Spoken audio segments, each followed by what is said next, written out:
When I initially embarked on my BCM 215 project, I must confess that my knowledge of Otome games was virtually non-existent. My previous exposure to this genre stemmed from other media forms, most notably webcomics, where Otome games often played a central role in the narrative. Intrigued by the fusion of historical romance and romance fantasy period dramas, I selected Cinderella Phenomenon as my gateway into this unique gaming experience. My excitement was palpable. Driven by my passion for consuming visual media like manhwas, I had high expectations that this project would be an enthralling journey into an uncharted world of gaming. However, as I immersed myself in Cinderella Phenomenon, my early enthusiasm gave way to a more sobering reality. Otome games, I discovered, did not align with my personal preferences in gaming. The gameplay, characterized by its repetitiveness and time-consuming nature, did not resonate with me. I found myself disconnected from the characters and struggled to form any emotional attachments to them.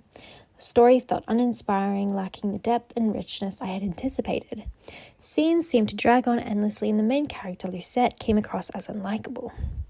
My efforts to insert myself into the story, despite being able to name the protagonist after yourself or any other adoption, to assume her role, were in vain. I felt like I could never truly immerse myself into the narrative. Player agency, a fundamental concept in gaming, was notably absent in Cinderella Phenomenon, creating a sense of disconnection from the narrative. Typically, player agency provides gamers with the ability to influence the game's storyline through their choices, resulting in adverse outcomes. However, in the Otome game Cinderella Phenomenon, these choices seemed inconsequential and only superficially altered the plot. Rather than actively shaping the story, I felt like a passive observer, unable to meaningfully impact its trajectory. Games that prioritize player agency often offer complex cause and effect relationships, leading to branching narratives, multiple endings, and distinct experiences with each playthrough. The absence of such depth in Cinderella Phenomenon left me yearning for a more engaging and dynamic experience.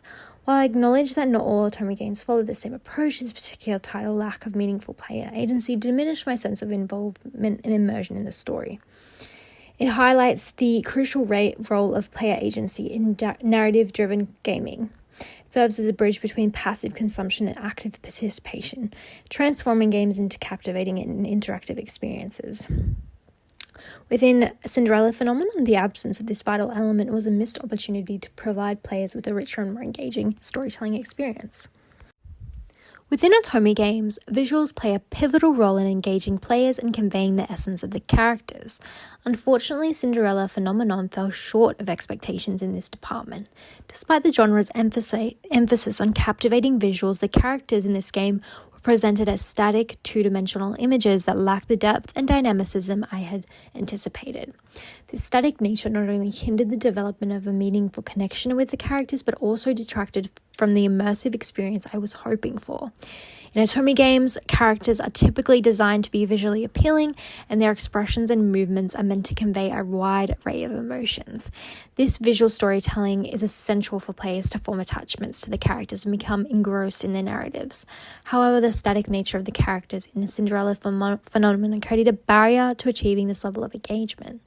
Their limited expressiveness made it challenging to connect with their personalities, and I found it difficult to become emotionally invested in their stories.